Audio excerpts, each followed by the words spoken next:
Usually when we talk about a medical diagnosis, there's this underlying expectation of precision. It's almost like engineering. Right, it's very mechanical. Yeah, exactly. You fall off your bike, you break your arm, you go to the hospital, and the X-ray shows that jagged white line right across the radius bone. And it's undeniable, there's no debate. No debate at all. The doctor just points to the glowing screen and says, well, there it is. hmm That is the problem. It's a completely binary state. Broken or not broken. Exactly. It's clean. You can see it with your own eyes, even if you have absolutely zero medical training. hmm And, there is a comforting solidity to that, isn't there? Oh, it is deeply comforting. We are deeply wired as a species to like things that are visible. Mm. We want the universe to be categorized, put into neat little boxes that we can literally hold in our hands. A bone is a physical object. A fracture is a physical event. Right. Put a cast on it. The physical object mends. Exactly. It all makes intuitive sense to our monkey brains. But then you step away from the hospital and you walk into the world of fundamental physics, specifically the world of the Standard Model, and what physicists lovingly, or maybe frustratingly, call the particle zoo. Frustratingly is probably the better word there. Yeah, I'd imagine so. Because suddenly, that pristine, intuitive X-ray machine is just completely broken. We are looking at a diagnostic landscape that is, honestly, it's just incredibly murky. It really is. We build these massive multi-billion-dollar underground rings. We smash protons together at nearly the speed of light. We look at the chaotic spray of digital readouts, and we point at a tiny blip and say, look, another fundamental particle. We found a muon. We found a tau neutrino. Right. But what are we actually looking at? It is the absolute definition of diagnostic muddy waters. Standard physics has given us this massive catalog of fundamental particles, quarks, leptons, bosons of all flavors and colors. Yeah, the whole zoo. And we treat them, culturally and scientifically, like they are the ultimate indivisible building blocks of nature, like the ultimate tiny bones of the universe. Right, the idea that if you just zoom in far enough, you'll find the little hard spheres of reality. But what if they aren't solid objects at all? What if our metaphorical X-ray machine isn't broken, but it's just completely the wrong tool for the job? Because we're fundamentally misunderstanding the nature of what we are taking a picture of. That is exactly the precipice we are standing on today. And that, for you listening right now, is exactly the premise of the mind-bending conceptual journey we are about to embark on. The mission for today's deep dive is to explore a framework that doesn't just, tweak the edges of modern physics. No, it completely reframes the entire fabric of reality. It really does. We have an incredible stack of source material today from George James Dukas, specifically detailing a paper called Transdimensional Unified Field Theory V2, or the TDUFT framework. A very ambitious title. Very. And our goal today is to understand how this incredibly provocative, deeply mathematical theory attempts to replace the entire chaotic, complicated particle zoo of the Standard Model with just two simple interacting geometric operators. It really is a complete paradigm shift, and it requires throwing away a lot of the intuition you and I just talked about. Right, the solid bone intuition. Exactly. Standard physics spends billions of dollars and decades of research looking at what particles are. They meticulously measure a particle's mass, its spin, its electrical charge, its half-life. They are cataloging the stuff. But this paper we are diving into today takes a massive step back and asks why they exist in the first place. TDUFT proposes that particles are not fundamental stuff at all. They are not the ingredients of the universe. So what are they? They are merely the observable signatures, the fleeting shadows of dimensional boundary crossings. Okay, we need to unpack that immediately because the visual imagery provided in the source material to introduce this theory is just stunning, and it really helped me wrap my head around it. It's a very powerful visualization. I want you, the listener, to really picture this in your mind. Imagine a physical space. It looks like an ancient, stone-carved architectural corridor. Heavy, textured stone. Yes, the walls are heavy, almost Egyptian or Mayan in their monumental weight. You can almost feel the cold, rough stone under your hands. It represents everything heavy and massive in the world. But there's a second layer to it. Right. Overlaid on top of this ancient solid stone, running through it and across it, is this intricate, glowing, golden ratio geometry. Fine, luminous lines drafting perfect squares, interlocking triangles, and sweeping spirals, stretching infinitely down the dark corridor. Exactly. It is this striking, almost cinematic image.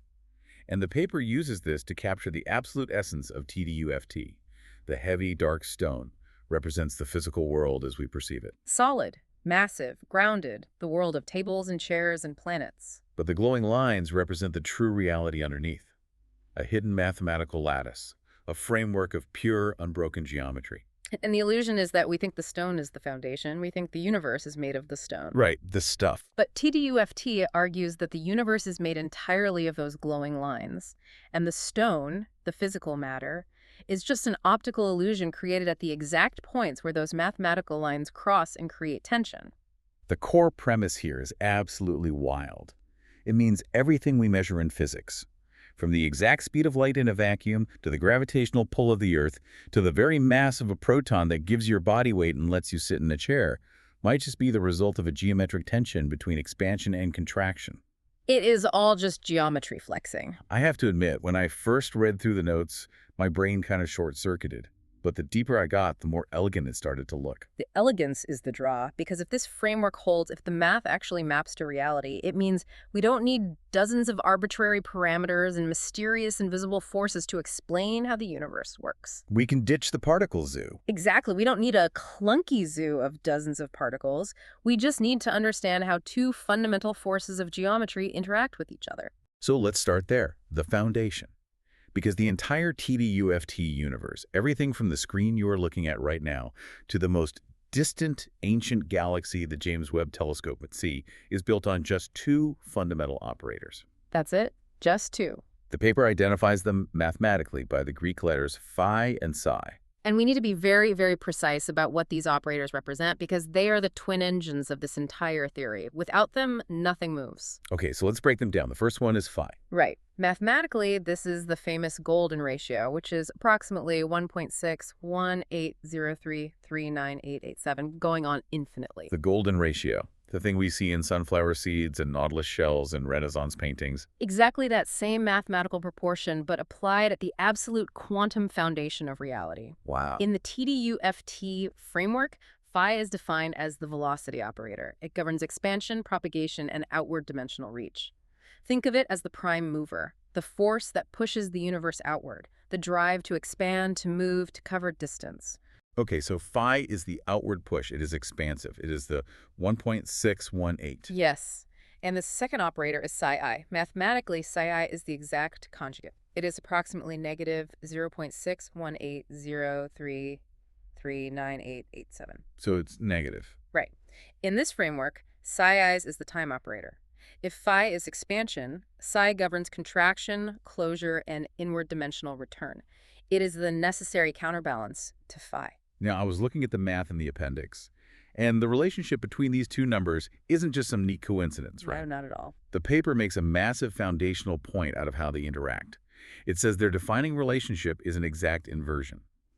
The equation they give is phi equals -1 divided by psi. Or, written another way, if you multiply them together, phi times psi equals -1. That equation is everything. Phi times psi equals -1. What is fascinating here is that the author emphasizes this is not just an imposed definition. It's not just a trick to make the math work out. Exactly. It is not an arbitrary value assigned by a physicist just trying to make a chalkboard equation balance out so they can publish a paper. This equation is the fundamental proportionality of the universe. It is the geometric hinge upon which reality is built. I was trying to figure out how to visualize this exact inversion without just staring at numbers on a page. And I want to run an analogy by you to see if it holds up to the physics. Think of breathing, human breathing. Okay, walk me through it. So phi, the velocity operator, the expansive 1.618, that is the outward exhale. It was the breath leaving the body, propagating outward into the room, pushing away, expanding into space. That maps perfectly to the concept of outward dimensional reach. Right. And then phi, the time operator, the contractive -0.618, that is the inward inhale, the contraction, drawing the air back into the center, returning to the source. I'm with you. Now, if you pay attention to your breathing, there are two distinct moments of pause. There's the 0 point, the moment at the very bottom of the exhale, before you inhale again. The paper calls this pure, unrealized potential. Nothing is happening yet. It's empty. Exactly. But then there is the unity point, the moment at the very top of the inhale where your lungs are full, and for a split second, the urge to exhale and the resistance of the inhale perfectly balanced. The tension is held perfectly tight. Yes. And in TDUFT, that moment of perfectly held tension, That is the physical manifestation. That is what creates a stable particle. I really like that analogy because it highlights a crucial aspect of this theory, which is dynamic tension. The universe in TDUFT is not static. It's not a box of dead objects. Exactly. It is a system constantly held in a taut, vibrating geometric balance. When phi and psi are in perfect tension, when that equation, the exhale times the inhale, perfectly balances out to -1, the universe is in a purely massless state. Massless, so like light. Exactly. The source material refers to this state of perfect balance as the D2 propagation domain. It is a two-dimensional realm of pure motion without mass. We will get into the specific dimensions shortly, but the key takeaway right now is that perfect geometric balance equals no physical mass. Which brings us to what the paper calls the single geometric axiom. The entire algebraic foundation of this theory rests on this one sentence. I'm going to read it directly from the text because it took me a minute to parse. Let's hear it. It says, space combines by vector addition, while phases combine by interference, which is multiplication. Yes. That is dense, but if we connect this to the bigger picture, this axiom is doing incredibly heavy lifting for the entire theory. So break that down for me. What does it actually mean that space combines by addition, but phases combine by multiplication? I am totally lost there. Let's think about how we build things in reality versus how waves interact. If I want to build a physical structure, like a house or a line or an area, I add things together. I put one brick next to another brick. That is vector addition. I am adding lengths to create physical geometry, structural reality. Okay, addition builds physical stuff. Got it. But think about dropping two pebbles into a pond. The ripples, the waves, they don't just stack like bricks, they pass through each other. Where two crests meet, they multiply their height. Where a crest meets a trough, they cancel each other out. Right, they interfere. Exactly. That is phase interference. That is multiplicative math. Okay, I follow. Addition builds structure, multiplication governs waves and motion. Precisely. And the axiom states that these two fundamental modes of math are usually completely separate. But crucially, they join at unity. And when they join, they create physical particles. Oh, wait. I highlighted a quote from the text right here. It says, lattice nodes are the join points. That is the magic phrase. Think about a photon of light moving through empty space. It is operating entirely under that multiplicative wave-like structure. It is rippling through the pond. It's pure motion, perfectly balanced, no mass, but a solid, massive particle at rest. Like a proton sitting deep inside the nucleus of an atom in your finger. That proton is literally a lattice node in this geometric framework. So it is a specific location in the geometry. Yes. It is the physical realization of a point where the additive structure, the building of space, and the multiplicative structure, the wave of motion, suddenly and perfectly overlap and coincide. They lock into each other. It's like two completely different mathematical languages. The language of addition and the language of multiplication are suddenly agreeing on the exact same word at the exact same moment. And boom, a physical particle pops into existence at that precise coordinate to hold attention. That's a beautiful way to phrase it. The particle isn't a piece of heavy matter that someone dropped into the geometric lattice. The particle is the lattice knot. It is the location where the geometry perfectly aligns and ties itself off. Which naturally makes me wonder about the opposite scenario. If a stable particle, like a proton, is this perfect lattice node, where the phi tension is beautifully resolved and balanced, what happens when the breathing rhythm gets interrupted? That's where things get turbulent. Right. If everything is just this perfect flowing expansion and contraction, what happens when the proportionality suddenly breaks? What happens when you hit a wall, or what the paper calls a dimensional boundary? And that is the pivotal question that moves us out of this realm of pure, empty mathematical space and forces us into the physical, messy universe of forces, constants, and mass. When the proportionality between expansion and contraction breaks, the system experiences what TDUFT calls field expansion. Let's really dig into that, the field boundary principle, because this is where the paper starts taking huge swings at established physics. Massive swings. The text states that when the proportionality between phi and psi is perfectly maintained, everything is smooth, arithmetic holds. But when that proportionality breaks, when the tension snaps, the operator nature of phi and psi takes over, and the system literally has to expand into a larger dimensional field just to restore consistency. It is mathematically analogous to what we call field extensions in abstract algebra, as the author points out. But let's use a physical metaphor to make it tangible. Imagine you are driving a car on a perfectly smooth, flat, endlessly two-dimensional road. Okay, I am driving in flatland. Exactly. That two-dimensional road is the D2 field. Your motion is perfectly balanced, but suddenly your car hits a steep ramp. Your forward, purely 2D motion is violently interrupted.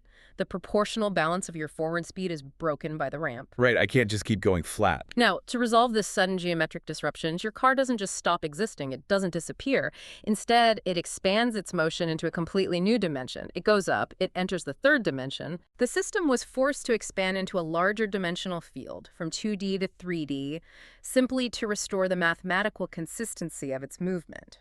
So dimensional crossings like moving from 2D space to 3D space or 3D to 4D are literally just proportionality breaks. They are the ramps. Exactly. And the paper makes a massive claim here. It says, every single proportionality break in the universe produces one of two things. Either a stable particle, if it finds a new knot to tie off on, or a transition particle that quickly decays. Yes, but before we even look at the particles themselves, we have to talk about how this completely redefines the fundamental constants of nature. Oh yes, the constants.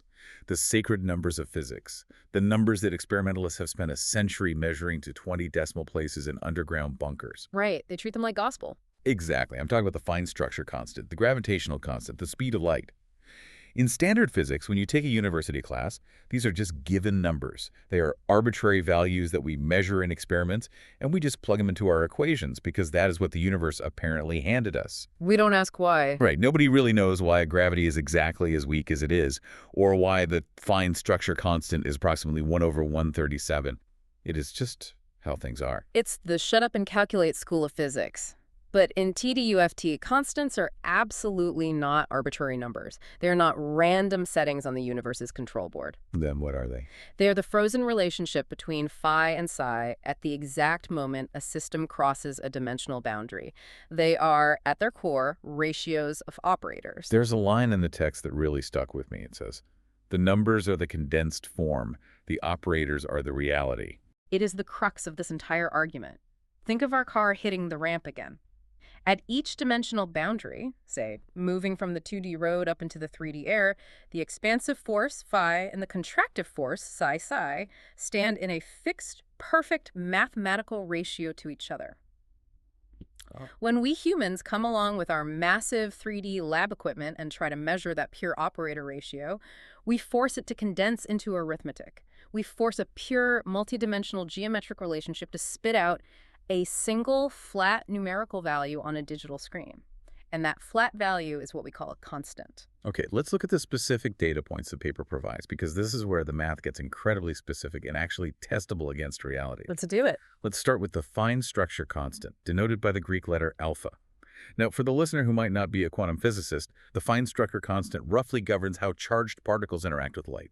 It governs electromagnetism. Right, it's a very big deal. And the measured value in the real world is approximately 1 over 137.036. It is incredibly famous. Richard Feynman famously said it was one of the greatest damn mysteries of physics, a magic number that comes to us with no understanding. A completely magic number to standard physics. But TDUFT says it is not a mystery at all. It says alpha is exactly the ratio of phi squared to psi to the first power at the boundary between 2D and 3D space. Right. And when you take that pure geometric baseline, phi squared divided by psi to the first, and you do the math, it evaluates to exactly 1 over 137.5. Okay, wait. Here is where I have to play devil's advocate and push back hard on behalf of anyone listening who knows a bit of physics. Because 137.5 is not 137.036. It is not. If the theory predicts a pure baseline of 137.5, but our most advanced billion-dollar experiments, calibrated over decades, measure it at 137.036, doesn't that mean the theory is just flat out wrong? It seems like it would be. It's off by about 0.34%.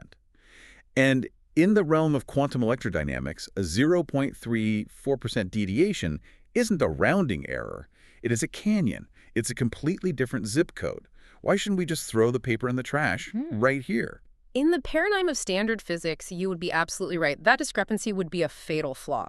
But TDUFT anticipates this entirely. It doesn't ignore the deviation. It actively requires it. It requires it. Yes, it introduces a brilliant and logically necessary concept to explain this gap. The entropy of condensation. The entropy of condensation. Okay. It sounds like a fancy way to excuse bad math. What does it actually mean? It is not an excuse. It is a physical cost. Think about watching a 3D movie without the 3D glasses. What does the image on the screen look like to your naked eye? It's blurry, it's doubled and distorted. The colors bleed into each other. Exactly. It's distorted. Why? Because you are trying to view a piece of media that contains higher dimensional information. The 3D depth using a lower dimensional viewing apparatus, which is your naked 2D focused eyes on a flat screen, that distortion is the literal cost of the translation. The paper argues that 1/137.5 is the pure geometric reality of the boundary itself. But we, the human observers, are measuring it inside a physical, dense 3D space using equipment made of 3D atoms. We are reading an operator ratio as a 3D number in a real-world physical measurement. We are trying to read the pure code while standing inside the simulation. Precisely. And that translation forcing pure geometry to become measurable, physical 3D arithmetic costs energy. It incurs a thermodynamic loss. That 0.34% difference isn't an error. It is literally the entropy the tax paid for that dimensional translation. Okay, that is fascinating. But I need to see if this logic holds up across the board, because if it is a fundamental rule, it should apply to the other constants too. Let's check it against gravity. Let's look at gravity. Big G. The paper says gravity is the geometric ratio at the boundary between 3D space and 4D. The operator math the paper gives is phi to the 4th power divided by 100. When you calculate that out and compare it to our real-world measurements of gravity, it produces a positive deviation of plus 2.7% compared to the pure baseline. And here's where you have to look at the pattern. Notice the trend. The alpha constant, the fine structure, is located at the 2D to 3D boundary. The paper calls that an operator depth of 1. Yep. And the entropy cost we just discussed is 0.34%. Now, gravity is located at the 3D to 4D boundary. That is an operator depth of 3, and its entropy cost is 2.7%. It's higher. Much higher. The theory explicitly states that higher dimensional depth creates higher entropy of condensation. The deeper you have to reach into the complex folded dimensional structure of the universe to pull out a measurement, the more that measurement gets distorted, blurred, and taxed by the projection into our 3D world. It is internally, mathematically consistent. Okay, I admit, that makes a bizarre kind of sense. The heavier the translation, the bigger the tax. But what about the speed of light? Because that is the ultimate constant. Right. The universe's speed limit. The paper says the speed of light, c0, is the dimensional baseline. It is not just how fast photons travel. It is the native propagation rate of 2D space itself. Yeah. And I have to say, looking at the math for this one gave me actual goosebumps because of how clean it is. It is remarkably elegant. Walk us through the equation they provide for the baseline speed of light. Okay, the math is exact. The paper states c0 equals, in parentheses, 2 plus phi to the negative 1 plus phi to the negative 2. Close parentheses. And you multiply all of that by 10 to the 8th. Right. Now, at first glance, I thought, okay, more Mency exponents. Okay. But the text notes a fundamental property of the golden ratio. Phi to the negative 1, which is 0.618, plus phi to the negative 2, which is 0.381, exactly equals 1. They sum perfectly to 1. So inside those parentheses, you really just have 2 plus 1, which equals 3, meaning the pure mathematical baseline speed of light is exactly 3.00000 times 10 to the 8th meters per second. It is a whole perfect integer, and we should look closely at the components of that equation because, as the author states, the structure of the math reads as a literal dimensional statement. It is telling a story. What's the story? Well, the 2 at the front of the parentheses is the 2D baseline. It represents the native two-dimensional plane of the photon. The flat road from our earlier car analogy. Exactly, and the one that comes from summing the phi terms. That represents the operator relationship the photon carries within that dimension. The geometry of the space plus the geometry of the motion within it perfectly sum to create a pure geometric 3.0000. But again, I have to play the skeptic. Our actual painstakingly measured speed of light in a vacuum is 2.9979245 times 10 to the 8th. It is very close to 3, but it is slightly less. It is slightly less, yes. Now, for alpha and gravity, the measured real-world value was higher than the baseline, producing a positive entropy tax. But for light, it is a negative deviation. It is negative 0.21%. Why does the rule suddenly reverse here? If this is a universal theory, why does light get a discount on the tax? The paper anticipates this and addresses it directly, and it is not a discount, it is a consequence of directionality. This is a one specific case in the entire framework where the pure codex value exceeds the empirical measurement. Why is that? Because we have to remember where light lives. Light exists in the massless regime. It is native to the D2 propagation space. It doesn't have 3D mass. Right, it's just wave motion. When a purely 2D massless phenomenon is measured by us sitting in our heavy, massive D3 space, the entropy attenuates downward. We are looking down into a lower dimension to measure it. Oh, I see. The negative 0.21% deviation represents the literal physical resistance, the drag, that the massless 2D phenomenon encounters when it is forced to interact with and be read by our massive 3D physical instruments. The instruments themselves slow the reading down from the pure 3.000. So the constants, they aren't the building blocks of reality at all. They are literally just the friction marks, the distortion signatures of us trying to look across dimensional boundaries with our clumsy 3D goggles. If we connect this back to the bigger picture we started with, we realize these constants are just maps of boundaries. They aren't foundational. They're the signposts that tell us a geometric boundary exists. So that immediately begs the next question. If the constants are just the signposts warning us about a boundary, what actually crosses these boundaries? What is driving on the road and hitting the ramp? Particles. Right. And that brings us to particles, the actual stuff of the universe. And my God, this is where the standard model gets completely unapologetically turned on its head. This is perhaps the most confrontational part of the entire TDU-FT framework compared to everything being taught in physics departments right now. The claim is unambiguous. The standard model's particle zoo is an illusion. An illusion. I can just imagine a physicist at CERN hearing this. You are telling the people who spent billions of dollars and decades of their lives building the Large Hadron Collider in Switzerland that they are chasing ghosts. Well, let's be fair to the paper. It isn't saying the LHC isn't finding anything. It is not denying the data. It is reinterpreting what that data actually means. How so? TDU-FT claims that experimentalists at the LHC aren't discovering new fundamental objects. When they smash protons together at unimaginable speeds and they see a spray of exotic particles that live for a trillionth of a second before vanishing, the muons, the kaons, the W and Z bosons, they are not finding new ingredients of the universe. They're not finding smaller bones. What are they finding then? They're just mapping dimensional boundaries. You're just finding the splashes. Exactly. Every single short-lived particle in that massive catalog is what the paper calls a transition particle. It is not a permanent object. It is a temporary geometric event. Wow. It is a system temporarily crossing from a massless balanced state into a mass-bearing state and then snapping back. Mass is not an intrinsic property that these particles own. It is the temporary, fleeting signature of a broken proportionality between phi and psi during that violent dimensional crossing. Okay, we need to focus heavily on the paper's absolute boldest claim. And I mean bold, because when I read this, I had to read it 3 times to make sure I wasn't I misunderstanding. know exactly what you're going to say. The text literally states, the photon, as the Higgs. Yes, that is a massive conceptual leap. Just a level set for our listener. In standard physics, the Higgs boson is this special, incredibly unique particle. It was the God particle, right? It is associated with the Higgs field, which physicists often describe like an invisible field of thick molasses filling the entire universe. Right, that's the classic analogy. Other particles move through this molasses. They interact with the Higgs field, and that interaction dragging on them is what gives them mass. The Higgs is the mass grantor. It is the reason you and I have weight. That is the standard narrative, yes. The Higgs field grants mass to other objects passing through it, but TDU-FT says absolutely not. No molasses? No molasses. The Higgs isn't a separate, distinct particle waiting around in the field to give other things mass. The Higgs is simply a photon in the act of crossing a specific, highly tense dimensional boundary, specifically the 3D time-squared boundary, the D3-T2 boundary. Okay, here's where it gets really interesting, and I want to offer an analogy for this transition to see if I truly grasp what Dukas is saying here. Think of water and a wave. Okay, water in a wave. The massless D2 photon, native to its 2D space, is like a smooth, deep ocean swell far out at sea. It is moving incredibly fast, it has immense energy, but it has no real weight resisting it, no mass.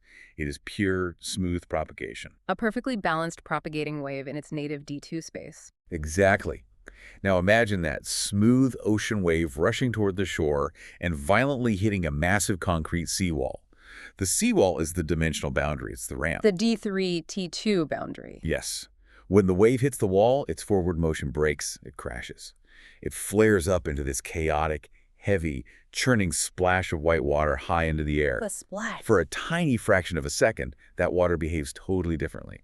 It has immense physical resistance. It exerts immense pressure on the wall, that temporary crashing splash that is the Higgs boson. I love this analogy. And then, a microsecond later, gravity pulls the water back down, it recedes from the wall, and it becomes a smooth, flat ripple, propagating back out to sea again. That is an exceptionally accurate visualization of exactly what the mathematical text is describing.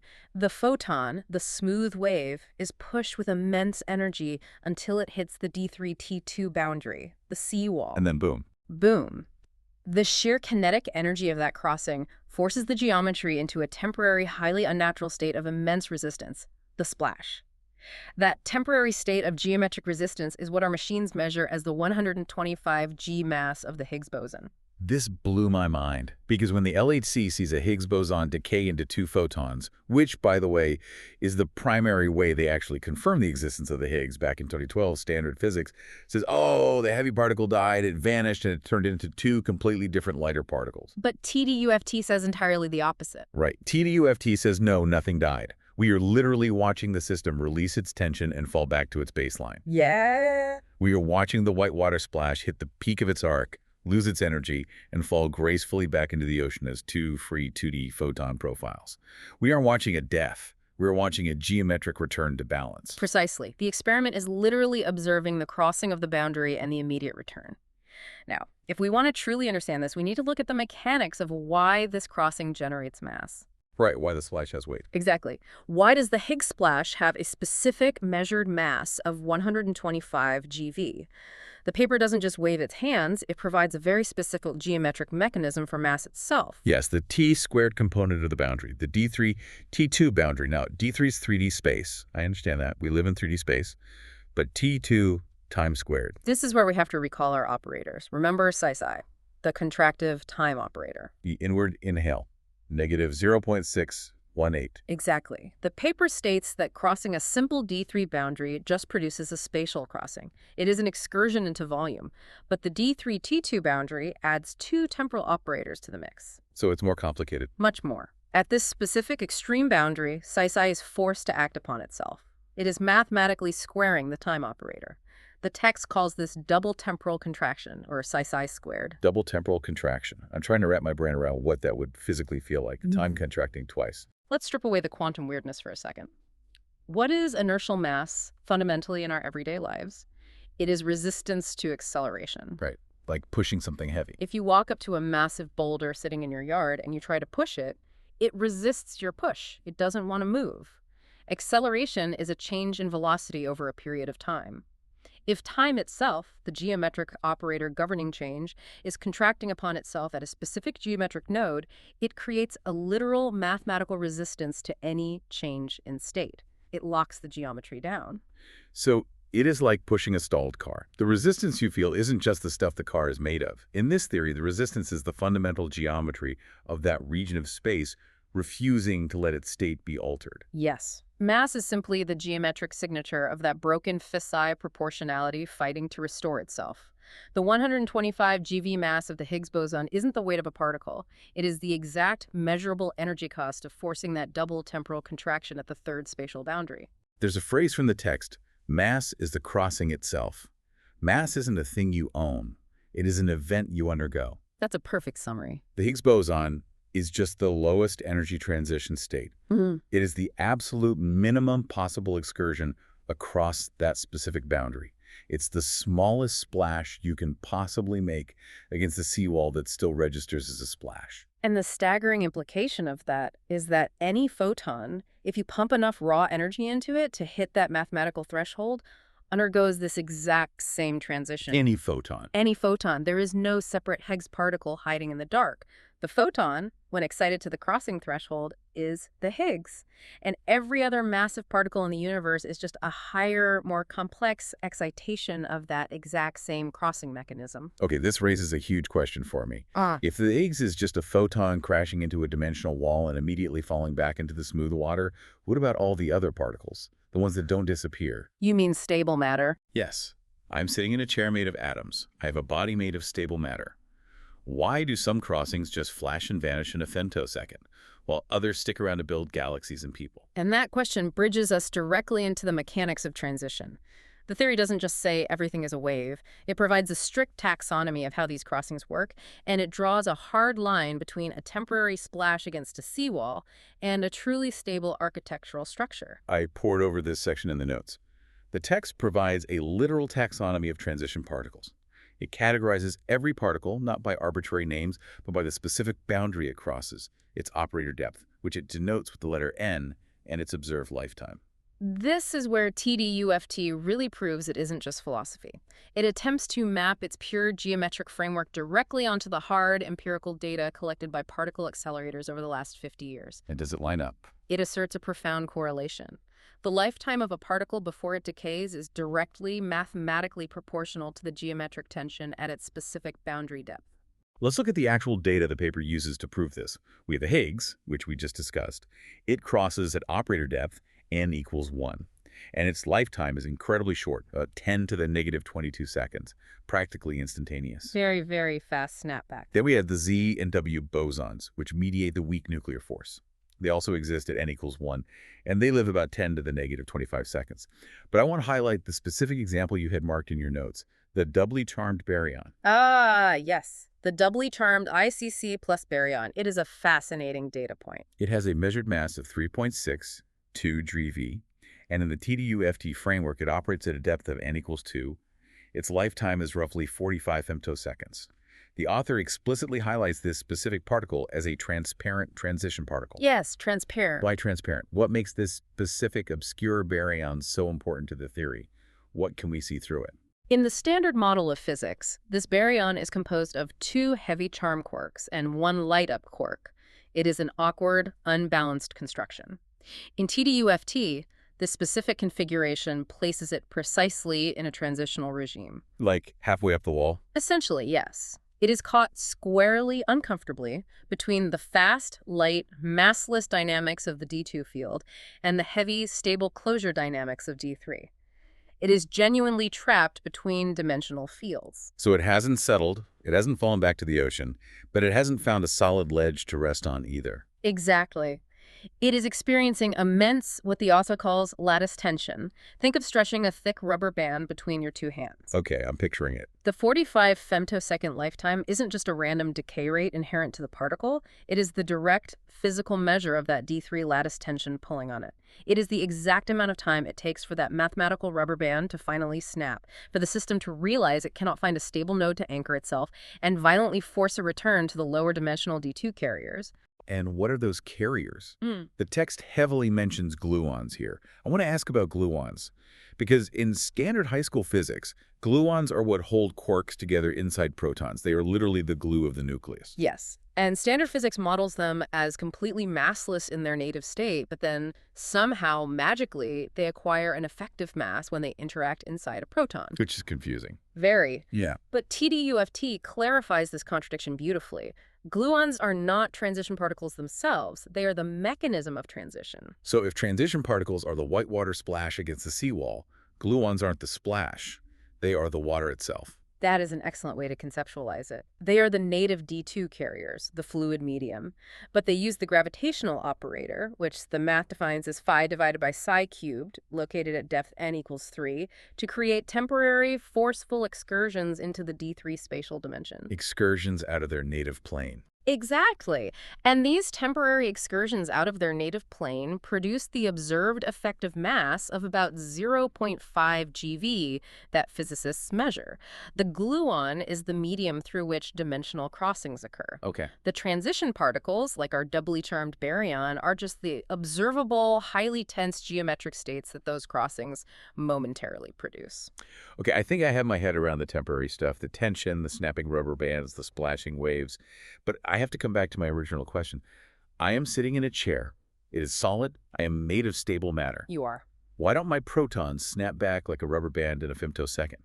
What is the fundamental difference between a Higgs boson that dies instantly and a proton that lasts longer than the current age of the universe? The difference is that your protons finally found a parking spot. A parking spot. Okay, explain that. In the formal mathematical language of the paper, they found a lattice node. A lattice node is a specific rare coordinate in the geometry where phi to the power of n exactly equals ci to the power of m for integer values. So the math lines up perfectly. Yes. It is a point where the outward expansive velocity operator and the inward contractive time operator reach a common absolute resolution. So the inhale and the exhale perfectly, permanently balanced. The tension isn't fighting itself anymore. Exactly. The tension is completely resolved into a closed loop. The proportionality between phi and psi is fully restored, just in a higher dimension. Wow. When a violent boundary crossing happens to land its energy exactly on one of these rare mathematical nodes, the additive geometric mode, the building of space, and the multiplicative wave mode, the energy of motion coincide perfectly and lock together. And it sticks. It sticks. The system suddenly has zero geometric tension driving it back to a lower field. It becomes anchored, it becomes stable matter. The paper explicitly says the proton is stable indefinitely because it successfully found a 3D lattice node. It settled perfectly into the D3 geometry like a key turning in a lock. And the electron is stable because it found a 2D lattice node. Yes. And we can prove this by looking at a particle that fails. Consider the muon. The muon, which is famously just a heavier version of the electron. Identical in almost every way except mass, but the muon decays in 2.2 microseconds. It doesn't last. Why not? Because the muon missed the node. It was a 2D system that was elevated out of its native field by a massive injection of energy, but it didn't land perfectly on a stable lattice point. It landed in the tension zone. So it's out of balance. Exactly. So that 2.2 microseconds of its lifespan is simply the time required for the geometry to reject the unstable configuration, snap the rubber band, and restore the baseline proportionality. This is a total revelation. The entire mass spectrum of particles, everything from the lightest neutrino to the heaviest top quark, is just a map of full lattice node energies. It's all just mapping the grid. If the crossing lands perfectly on a node, you live forever as stable matter. If you miss the node by even a fraction, you are a transition particle, you experience lattice tension, and you decay. It's not chemistry, it's architectural. It is purely architectural. The universe is a self-assembling building, which raises an incredibly important question. What's that? How does the architecture actually get built from the ground up? We've talked casually about 2D space and 3D space, but how do these dimensional elevations actually occur mathematically? How do you literally build a 3D physical universe containing volume and mass, starting out of nothing but a 1D line? And that takes us to the deepest, most foundational, and arguably the most difficult part of the source material. This is pulled straight from Appendix A of the documents Duke has provided. Yes, Appendix A. And this is the formal mathematical engine running underneath everything we've talked about today. Appendix A is where the theory shows its raw math. It introduces the foundational derivation. And brilliantly, it all comes back to the exact boundary equation we mentioned at the very beginning of our conversation. Phi times psi equals -1. The hinge the entire universe is built on. Correct. The paper calls this equation the seed from which the entire dimensional architecture of reality emerges. To understand how dimensions cascade upward, how a one-dimensional line suddenly becomes a two-dimensional plane, and how that two-dimensional plane folds into a three-dimensional volume, we have to look at what the author calls the cascading two-channel rule. The cascading two-channel rule. Okay, I read this section several times. The text breaks this down into two simultaneous paths of induction. Two completely different mathematical operations happening at the exact same time to elevate the dimension to the next tier. Yes, two channels working together. The first path is the multiplicative channel. Right. Let's define our terms carefully here so we don't lose anyone in the math. Let V represent the velocity component, which is directly linked to our expansive phi operator. Okay, V is velocity, phi expansion. And let width represent the time density component linked to our contractive psi operator. The multiplicative channel is defined as wave recursion. It states simply that V times T equals -1. Which is really just another way of writing phi times psi I equals -1. Exactly. The multiplicative channel's only job is to maintain the exact perfect opposite tension between expansion and contraction across the boundary. It ensures that the fundamental rule of the universe isn't broken during the upgrade. Okay, so the multiplicative channel acts like the anchor. It holds the tension tight. What is the second channel? The second channel is the additive channel. This is the geometric induction. This is where the magic happens. All right, ready? It states that V plus T all squared equals D squared. This is what the paper calls quadratic geometric closure. The motion of the system is mathematically squared to produce a new area-like geometric structure. Quadratic geometric closure. I really need to walk the listener through the specific example the paper gives for this, because honestly, that phrase sounds like pure jargon until you see it applied. It does sound like jargon, but it's very visual once you map it out. Right. The paper walks through the transition from D1 to D2, from a one-dimensional line to a two-dimensional plane. Can we do that step by step? Absolutely. Let's build a dimension. Okay, step one. We start with a D1 linear node. It is just a one-dimensional state of potential, a line. It has length, but no width, no depth. Simple enough. Step 2. You apply the multiplicative induction channel. V times T equals -1. This preserves the tension inside the line. So it's energized. Yes. It ensures that the expansive force pushing outward along the line and the contractive force pulling inward are perfectly mathematically opposed. The system is energized, but stable. Okay. Step 3. This is the big one. You apply the additive induction channel, the quadratic closure. You mathematically square the motion of that line. V plus T squared equals D squared. Now, what does it actually mean to square the motion? Think about a piece of string. That's your 1D line. If you take that string and you pull it sideways, perpendicular to its length, you drag it across a surface. Oh, like a paintbrush. Exactly like a paintbrush. You are mathematically squaring its dimension. By squaring the linear motion, the mathematical result is that it supplies entirely new dimensional properties that didn't exist a moment before. It creates a geometric area where before there was only a flat line. And step 4, boom. The boundary map suddenly activates. The squaring condition is successfully met, and the mathematical lattice violently elevates from a linear D1 state into the D2 photon plane. A new dimension is born. The massless propagation tier is fully realized. And the beautiful terror of this theory is that this cascade repeats at every single boundary, endlessly. It is an algorithm. A fractal algorithm.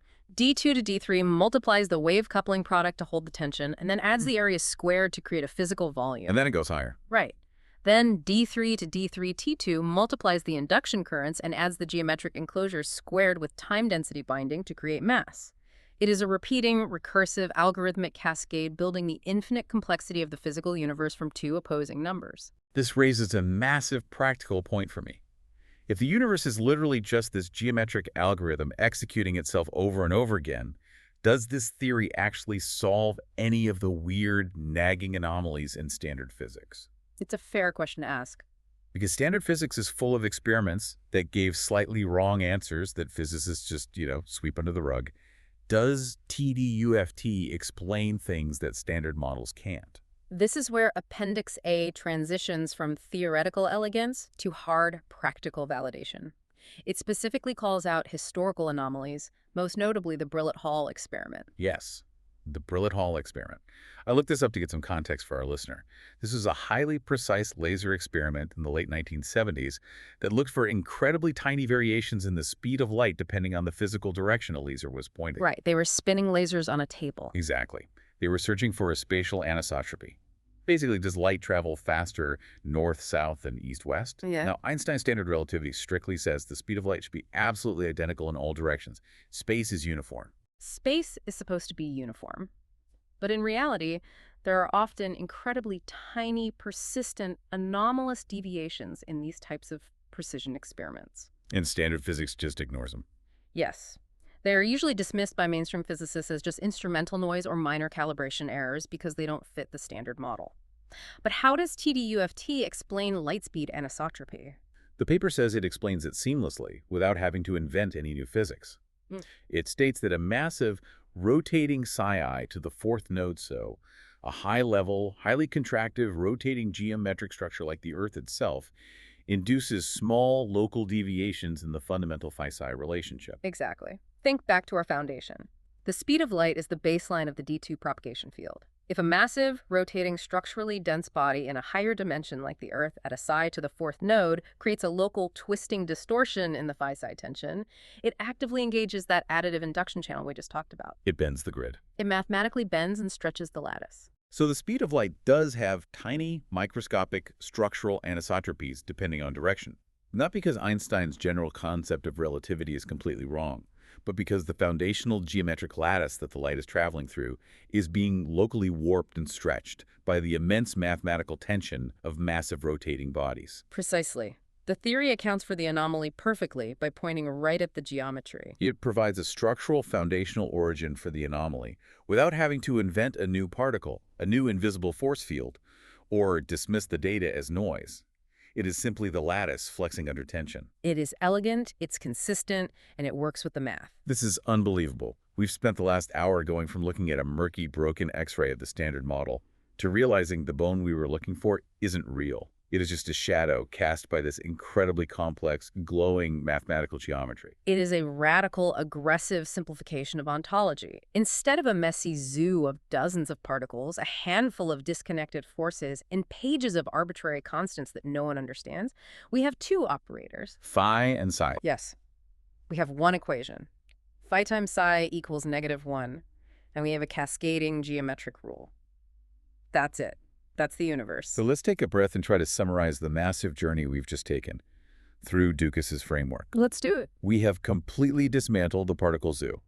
We've seen how standard model particles, the muons, the quarks, the bosons, are not fundamental building blocks of nature, but temporary transition particles flashing into existence and decaying as the mathematical lattice shifts dimensions to relieve tension. We have profoundly redefined mass itself. It is no longer a physical property granted by a pervasive molasses-like Higgs field. More molasses. None.